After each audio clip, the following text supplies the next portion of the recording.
Welcome, dear friends.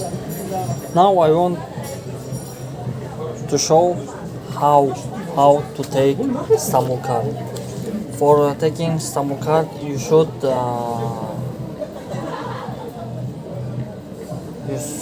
select this Istanbul card satın al.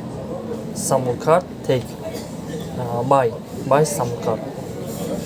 With 70 liras.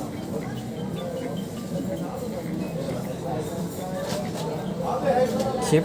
Bu milden İstanbul kart satın alabilirsiniz. I put my 100 liras. Yes.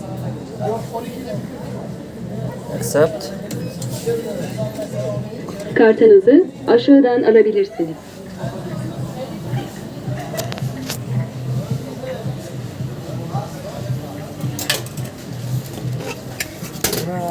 Congratulations.